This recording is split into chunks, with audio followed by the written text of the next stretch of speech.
It's Miss Marilyn. I don't know if you can tell because it's kind of dark, but I wanted to read a story tonight about something that we talked about last week.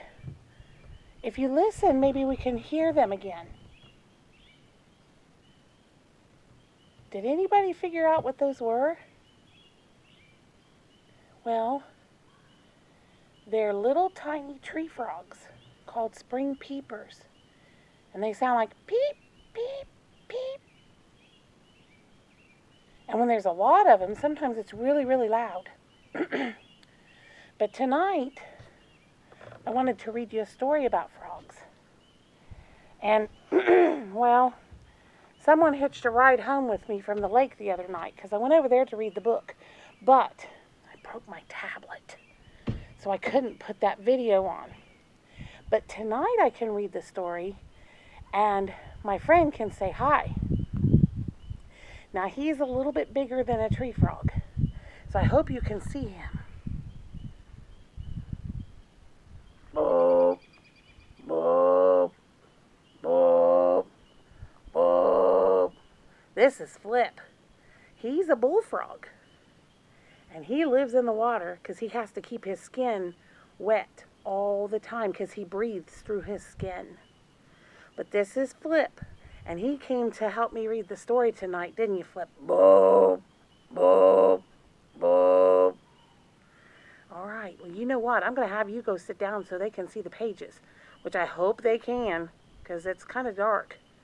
But at least they'll hear the story. They know the story because we've read it before. Say bye, Flip. Boop, boop, boop. Okay. Well, the story that we're going to read tonight, while we listen to those wonderful tree frogs, is called, oh, you're going to have a hard time seeing it. Let me see if I can turn on a light. I don't know if I can. I don't know if it'll let, oh, it's making it bigger. No, I don't want to do that. Okay, well, let me see. If I turn it this way, maybe you can see a little bit better. I'll have to prop it up a little bit. Hang on. You guys are so patient with me because I'm not really a technology person. This is a little bit better, isn't it? I don't think you can see the book. Well, I'll read the book. You know what it is. It's called Jump, Frog, Jump. So whenever you hear what will the frog do or how will the frog get away, you say, jump, frog, jump. And you got to say it really loud. Okay? The story is written by Robert Callahan, and the pictures, the illustrator, is by Byron Barton.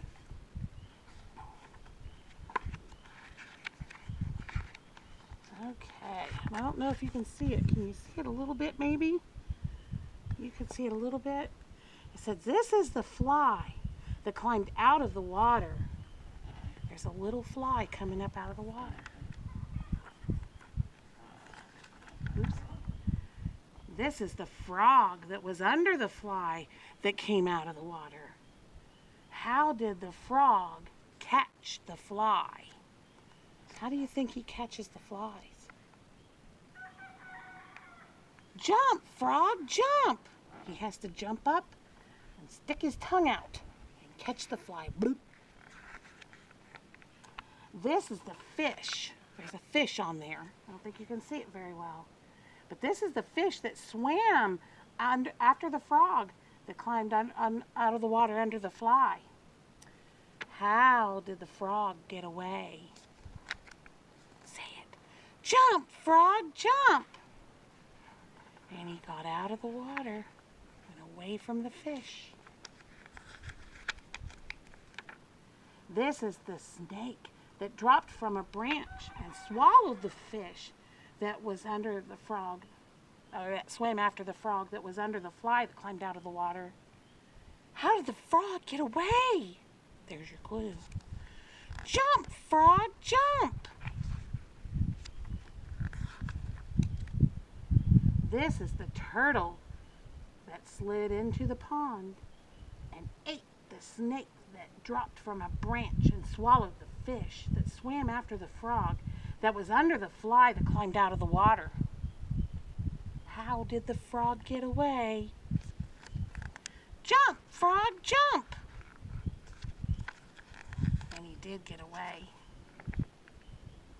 This is the net that wrapped around the turtle that slid into the pond and ate the snake that dropped from a branch and swallowed the fish, that swam after the frog that was under the fly that climbed out of the water.